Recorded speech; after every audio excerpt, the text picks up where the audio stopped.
Hello everyone, have a good day. நேத்து கொஞ்சம் பிஸியா இருந்ததுனால வீடியோ எடிட் பண்ண முடியல. இது நேத்து வீடியோ தான். நேத்து நாள் எழுந்திரிக்கும் போதே மழையோட சில்லுன்னு ஸ்டார்ட் ஆச்சு. நேத்து ஸ்பெஷல் டேன்னு சொல்லியிருந்தேனே, எங்களோட வெட்டிங் ஆனிவர்சரி தான்.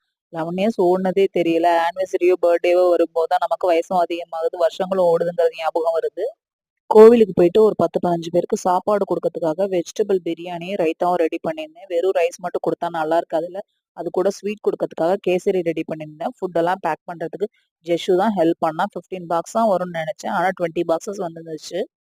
யாருக்காவது சாப்பாடு குடுக்கும்போது தண்ணியும் சேர்த்து தான் குடுக்கணும். அதனால வாட்டர் பாட்டில் போற வழியில வாங்கிக்கிட்டோம். என்னதான் கேக் கட் பண்ணி செலிப்ரேட் பண்ணாலும், அதுல கிடைக்கிற சந்தோஷத்த விட மத்தவங்கள சாப்பிட வச்சு பார்க்கும்போது அதுல கிடைக்கிற சந்தோஷம் அதை விட அதிகமா இருக்கும். சாரி லாஸ்ட் வீக் எடுத்ததுனால ப்ளவுஸ் ஸ்டிச் பண்ண முடியல. ஏற்கனவே ஸ்டிச் பண்ணி வச்சிருந்த ப்ளவுஸை யூஸ் பண்ணிக்கிட்டேன். இந்த சாரியோட ப்ளவுஸை விட இந்த ப்ளவுஸ் இதுக்கு நல்லா மேட்சிங்கா இருந்துச்சு. குன்றத்தூர் முருகனை தரிசனம் பண்ணிட்டு கொண்டு போன சாப்பாடெல்லாம் குடுத்துட்டு வந்தாச்சு. அடுத்த வீடியோல